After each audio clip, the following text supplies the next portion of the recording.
Por vários séculos, alguns artistas sentiram a necessidade de se comunicar com os espíritos para encontrar inspiração e realizar sua criação. O espiritismo desempenhou um papel determinante na história da arte.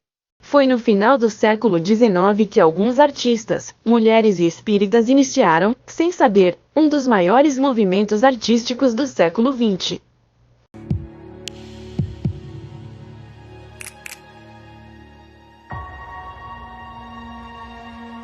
Quando buscam sua inspiração no além, certas mulheres artistas do século XIX estão em busca de liberdade. Uma liberdade que usam para sair da realidade e representar o mundo à sua maneira. Assim nasceu a arte abstrata. Sob o pincel desses artistas que descobrimos na exposição Eles Fonte l'Abstraction. Essas obras expostas no Centre Pompidou foram produzidas quase 60 anos antes das de Kandinsky ou Mondrian. Essas artistas, mulheres, são as pioneiras anônimas da abstração. E é através do espiritismo, muito em voga no final do século XIX, que encontram uma forma de dar asas à imaginação. Era uma crença comum pensar que as mulheres eram mais facilmente capazes de entrar em contato com os espíritos, de ter dons mediúnicos e, além disso, convinha consideravelmente à sociedade da época que as mulheres permanecessem no espaço espíritas do que estudantes de belas artes, até porque as escolas de belas artes apenas autorizavam com mais frequência a presença de mulheres.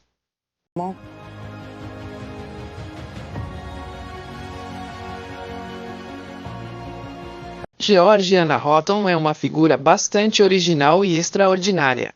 Ela é inglesa, formou-se em desenho particular e quando perdeu a irmã, voltou ao espiritismo, por isso fazia sessões em que entrava em contato com vários espíritos, podendo ser artistas como Le Corrège, por exemplo, ou arcanjos, ou pessoas próximas.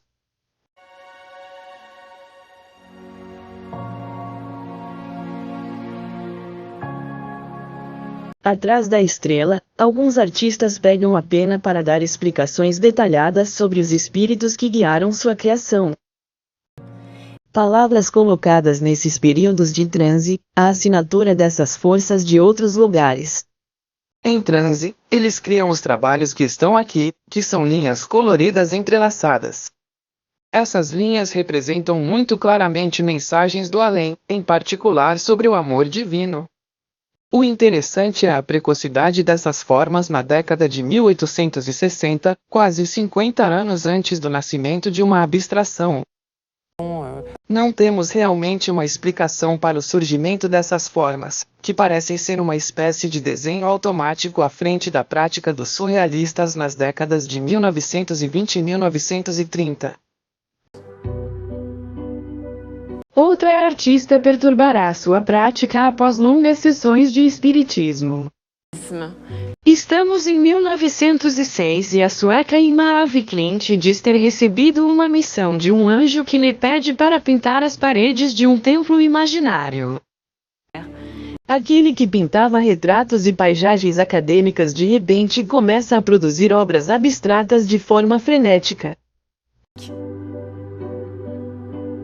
Emma Flink é uma artista claramente guiada por espíritos com os quais está em contato, como o espírito de Amaliel.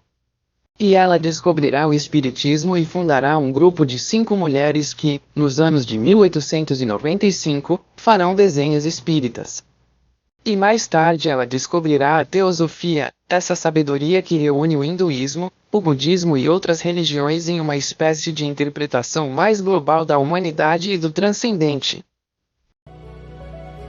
Em 1906 a 1907, eles produziram as primeiras obras ditas abstratas que representavam o caos primordial e o tornavam uma espécie de gênese de nossa galáxia. É verdade que são formas bastante inusitadas na época e que a irão guiar para uma radicalização das formas que também se inspirará na teosofia, onde partirá de símbolos como os signos preto e branco que representam o masculino e o feminino, que ela se reduzirá a uma forma primária que acabará por representar o andrógeno. E ela se voltará para Rudolf Steiner, que é teosofista, e Rudolf Steiner receberá suas pinturas de forma bastante negativa. Ela vai se aposentar com esse trabalho e dizer que só serão descobertos vários anos depois de sua morte. Encontramos um pouco a mesma coisa que em Georgiana Hilton, que havia entendido claramente já na década de 1860 que sua linguagem e sua prática não podiam ser compreendidas pelos cânones estéticos de seu tempo. Em uma época que privilegia abordagens racionais, entendemos que tudo de origem oculta é bastante reprimido. O interessante dessas obras é que elas nos lembram essas duas faces do espírito humano, que não seria uma questão de oposição, mas, ao contrário, de reconciliação. Muitas mulheres têm desempenhado um papel preponderante no mundo do espiritismo e da arte espírita. O seu papel é tanto mais interessante quanto parece ter permitido, para muitos deles, uma forma de emancipação. No entanto, como muitas mulheres artistas, não foi até o final do século XX que seu trabalho foi finalmente exibido ao público.